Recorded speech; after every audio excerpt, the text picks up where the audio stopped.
안녕하세요. MT 이니시체크 나운수 기자입니다. 태강산업의 교환사채 발행을 금지해달라면서 이대주주 트러스트온 자산운용이 제기한 가처분 재판이 지난주 금요일 열렸습니다. 만약 법원이 태강산업에 손을 들어주게 되면 이 태강산업의 향후 주가에도 큰 영향을 끼칠 것으로 예상되는데요. 이번 가처분에서 양측 모두 나름의 근거를 제시하며 팽팽한 다툼을 펼쳤는데, 이번 이시체크에서는 태강산업의 주장의 근거를 중심으로 한번 살펴보려고 합니다. 저희 이시체크에서는 한 2주 전에 왜 이번 교환사채가 발행돼서는 안 되는지 트러스톤의 관점에서 아주 자세히 다룬 바가 있습니다. 그래서 오른쪽 링크에 들어가면 그 내용을 아주 자세히 보실 수 있고요. 그래서 이번에는 태강산업의 법정에서 주장한 내용들을 중심으로 한번 살펴보려고 합니다. 이번 가처분에서 이 태강산업은 또 태강산업의 나름대로 근거를 아주 잘 제시하면서 이 탄탄한 주장을 펼쳤는데, 어떤 근거들을 제시했는지 하나씩 짚어보도록 하겠습니다. 태강산업의 주장에 앞서서 이 트러스톤 측의 주장을 한 세 가지 측면에서 요약 정리해 보겠습니다. 첫 번째, 절차상 하자에 대해서 이제 문제점을 제기하고 있습니다. 상법에 따르면 이 교환사채를 발행하려고 할 때 이 발행 대상자, 그러니까 누구한테 발행을 하는지를 결정을 해야 됩니다. 이사회에서요. 그런데 이 교환사채 발행을 최초 결정한 6월 27일 이사회에서는 이 발행 대상자 없이 교환사채 발행을 결정했습니다. 이게 첫 번째 상법 위반이다라는 점을 지적을 했었고요. 물론 이후였던 7월 1일에 이사회를 긴급 소집해서 발행 대상자를 한국투자증권으로 이제 발행 대상자로 정하긴 했습니다. 그런데 이 역시 절차상 하자가 있어서 법령에 위반된다라는 입장인데요. 이 교환사채를 인수자인 한국투자증권이 투자심의위원회에서 투자 여부를 완전 확정한 게 아니기 때문에, 즉 내부 결정이 확정이 나지 않았기 때문에 절차상 하자가 있었다는 게 여전히 존재한다는 게 트러스톤의 주장입니다.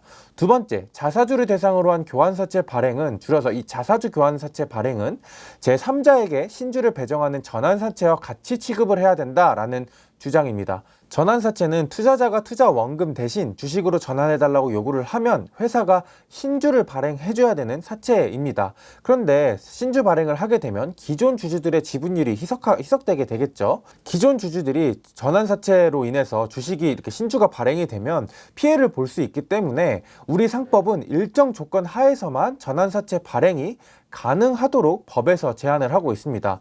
여기서 일정 조건이라는 건 경영상 목적에 부합할 때인데, 예를 들어 회사가 재무구조 개선이 필요하거나 신기술 도입으로 돈이 필요할 경우에만 제한적으로 전환사채, 제3자한테 전환사채 발행을 허용해 줍니다. 이 법 조항이 자사주 교환사채에도 준용이 돼야 된다라는 주장인데, 왜냐하면 자사주를 대상으로 하는 이 교환사채를 발행하게 되면 배당권, 의결권이 없는 죽어있는 주식인 자사주가 살아나면서 사실상 신주를 발행하는 효과가 발생한다는 게 이제 트러스톤의 주장이기 때문입니다.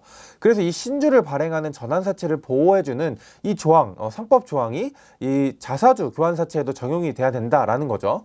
그런데 태강산업의 경우 재무구조 개선을 할 정도로 재무구조가 부실하지도 않고 현금성 자산만 1조 9천억 원을 쌓아놓고 있으니 경영상 목적에 부합하지 않아서 교환사채를 발행할 필요가 없다는 게 이제 트러스톤의 주장입니다. 세 번째는 손해가 발생한다는 주장인데요. 이번 교환사채 발행을 보면은 이 교환 가액이 현저하게 낮은 가격에서 발행이 되면서 손해가 발생했다, 이런 주장입니다. 교환사채의 교환 가액이 지나치게 저렴했다는 건데, 이번 EB의 교환 가액은 주당 117만 원으로 발행 시점 대비 10% 할증이 된 가격으로 정해졌습니다. 주가 대비 할증 10% 정도 할증이 됐지만 순자산 가치를 기준으로 보면 약 25%에 불과한 수준인데요. 즉 이 순자산 가치로 보면 이 교환 가액이 현저히 낮은 가격에 정해졌으니 헐값에 교환사채가 발행됐다, 그러면서 회사에 손해가 발생했다라는 주장입니다. 지금까지 트러스톤의 주장을 세 가지 측면에서 간략하게 살펴봤습니다. 이 교환사채 발행이 기존 주주들의 지분율을 희석시킨다는 점에서 주주 가치가 훼손된다는 점은 분명해 보이지만, 이 법적으로 봤을 때 트러스톤 자산 운용이 넘어야 할 사안은 좀 많습니다. 일단 재판부에서 이번 태강산업의 자사주 대상 교환사채 발행이 전환사채와 실질적으로 동일하다라는 점을 인정받아야 됩니다. 그래야 전환 사채에만 적용되는 상법을 준용할 수 있겠죠. 또 재판부가 이 상법을 준용을 해줘도 또 하나의 산을 넘어야 됩니다. 앞서 말했지만 신기술 도입, 재무구조 개선 등 경영상 목적이 필요한 경우에만 이 발행이 가능하다라는 상법이 있는데, 만약 재판부가 이번 교환사채가 경영상 목적에 부합한다 라고 판단하면 교환사채 발행이 가능해질 수 있는 거죠. 그래서 이렇게 큰 산을 두 번 넘어야 하는 입장인데, 이번엔 태강산업이 트러스톤의 이 같은 주장에 대해서 어떤 반대 근거를 제시하고 있는지 하나씩 짚어보도록 하겠습니다. 가장 먼저 상법에 따르면 이사의 어떤 행위를 주주가 금지하게 하려면, 첫 번째, 그 이사가 법령이나 정관을 위반했고, 두 번째, 그 결과 회사에 손해가 발생했어야 됐느냐, 이 두 가지 조건을 만족을 해야 되는데, 이번 태강산업의 자사주 교환사채 발행은 이 두 가지 조건에 모두 부합하지 않는다 라고 태강산업은 반박을 하고 있습니다. 만약 상법에 손해 대상이 회사가 아니라 회사 및 주주라고 이렇게 명시가 돼 있으면 이 상법에 좀 위반이 됐을 수 있다라고 이게 좀 위법 소지가 있을 것 같긴 합니다. 주주가 여기에 포함되면 교환사채 발행으로 주주 가치가 희석이 되면서 손해가 발생을 하게 되는 거니까요. 그런데 현재 상법은 회사로 이렇게 한정해서 명시가 돼 있어서 회사 측면에서 손해가 발생했을까? 이 부분을 좀 집중해서 봐야 되는데요. 이번 교환사채 발행은 회사 입장에선 교환사채를 발행함으로써 회사한테 돈이 3,200억 원이 들어오는 구조입니다. 태강산업의 경우 3,200억 원이 돈이 들어오는 건데, 이를 두고 과연 회사에 손해가 발생했다고 볼 수 있을까? 라는 의문이 생기는 거죠. 물론 만약 트러스톤의 주장대로 이 교환사채의 교환가액이 헐값 매각으로 이뤄졌다라고 하면 회사에 손해가 발생할 수는 있어 보입니다. 그런데 이 역시 회사 측은 헐값 매각이 아니다라고 반박을 하고 있었습니다. 그 근거론 주가를 제시하고 있었는데, 아래 그림은 태강산업의 지난 1년간 주가 흐름입니다. 1년 전과 비교해보면 주가가 65만 원에서 110만 원으로 이제 거의 2배 가까이 뛰었는데요. 교환사채를 발행할 때 중요한 이 교환 가액은 주로 발행을 하기로 한 날을 기준으로 해서 최근 주가 흐름을 기준으로 이렇게 교환 가액이 정해집니다. 회사 주가가 높을수록 교환사채를 통해서 조달할 수 있는 그 규모가 커지는 구조인 셈이죠. 그런데 앞서 본 것처럼 태강산업의 주가가 1년 사이 크게 올랐습니다. 법정에서도 태강 측은 만약 1년 전에 자사주를 대상으로 교환사채를 발행했다면 1,600억 정도밖에 교환사채를 발행하지 못했겠지만, 주가 상승으로 이 교환사채 발행 규모가 3,200억 원으로 거의 2배 가까이 이렇게 규모가 늘어났다. 그러니까 이거는 회사에 손해가 발생했다고 볼 수 없다 라고 이렇게 이야기를 했습니다. 1년 전과 비교하면 더블로 많은 이 규모로 조달을 할 수 있었는데, 이게 어떻게 회사에 손해가 발생할 수 있었겠느냐, 뭐 이런 주장인 거죠. 현재 트러스톤은 순자산 가치의 23%에 불과한 헐값 매각이다 라는 주장에 대해서도, 만약 순자산 가치 100% 기준으로 교환가액을 발행했다면 이 교환가액은 주당 한 400만 원에 발행이 됐을 겁니다. 총 1조 5천억 원 정도의 조달을 할 수 있었다는 건데, 그런데 트러스톤의 주장대로 이 교환가액이 순자산에 맞춰 조달이 됐다면 과연 교환사채를 어떤 인수자가 나서서 인수를 했겠느냐, 이런 의문이 존재하는 것도 사실입니다. 그러니까 교환사채를 인수를 하는 인수자 입장에서는 지금 태강산업의 주가가 100만 원대이고 순자산 가치가 현저히 낮다 보니 이 인수를 할 수 있는 동기가 있으니까 인수를 하는 거겠죠. 그래서 이번 태강산업 측도 만약 1조 5천억 원의 교환사채를 인수하라는 인수자가 있는데 3,200억 원의 교환사채를 발행하려 했다면, 이거는 이사들이 잘못한 거고 배임이 될 수 있겠지만, 이번 발행은 주가 기준으로 인수자가 교환사채 발행 인수에 참여한 거기 때문에 배임이 될 수 없다, 뭐 이런 주장도 했고요. 그리고 이사가 법령 또는 정관에 위반된 행위를 했느냐, 이건 역시 쟁점 사안인데요. 트러스톤은 교환사채 발행 과정에서 이 대상자를 정하지 않고 이사의 결의를 한 건 이 상법 시행령을 위반한 거고, 이후에 한국투자증권으로 대상자가 정해진 것 역시 완전한 확정이 아니기 때문에 지금 역시 이 상법 시행령을 위반하고 있다라는 점을 지적하고 있습니다. 이 절차상 문제를 지적하고 있는 거죠. 하지만 태강산업은 법 위반이 아니다, 뭐 이런 주장을 하고 있습니다. 물론 처음에 발행 대상자를 공란 처리를 해두긴 했지만, 이후 이사회에서 한국투자증권으로 발행 대상자를 정했기 때문에 법적인 하자가 없다는 입장 입장이고요. 이 법적인 문제 외에도 회사 측은 과거부터 꾸준히 트러스톤과 이 자사주 처분에 대해서 이야기를 해왔다는 입장입니다.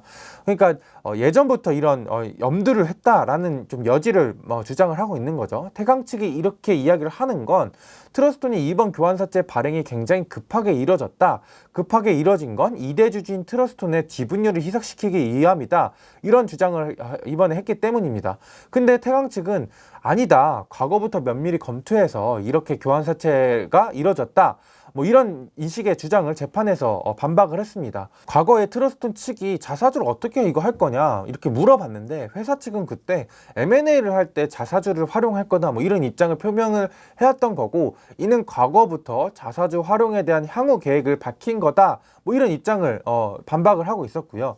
그러니까 예전부터 준비를 해왔다는 거죠. 그리고 이번 교환사채 발행이 트러스톤의 지분율을 희석시키기 위함이다 에 대한 이제 트러스톤 측의 주장에 대해서도 태강산업은 대주주 지분율이 54%로 가반을 넘는 상황이라서 이 지배권을 더 강화할 필요가 없다. 그런 목적과는 전혀 관련이 없다. 이런 주장을 재판에서 상세히 이렇게 반박을 했습니다. 마지막으로 자사주 대상으로 발행한 교환사채를 이 전환사채의 법조항에 준용을 시킬 수 있느냐, 이건 역시 쟁점이었죠. 트러스톤은 자사주 대상 교환사채 발행은 죽은 주식, 자사주가 다시 살아나는 것이므로 실질적으로 신주 발행의 성격이 있으니 이 신주를 발행해주는 전환사채의 성격이 같다. 이런 주장을 펼쳤습니다. 그래서 자사주 대상으로 교환사채를 발행을 할 경우에도 이 전환사채에 적용되는 상법을 준용시켜야 된다 이런 논리인 거죠. 이에 대해서 태강산업 측은 교환사채와 전환사채는 같을 수가 없다 이러면서 이렇게 반박을 했습니다. 회사가 보유한 자사주를 교환사채를 발행하는 건 회사가 새롭게 찍는 신주 발행과는 본질적으로 다르다는 건데요. 제가 앞서 자사주를 배당 권리, 의결권이 없기 때문에 사실상 죽은 주식이다 이런 비유를 하긴 했습니다. 하지만 또 자사주는 본래 있었던 주식이기도 하죠. 언제든지 다시 살아날 수도 있는 주식이기도 한 겁니다. 근데 신주는 말 그대로 새롭게 찍은, 새로 태어난 주식입니다.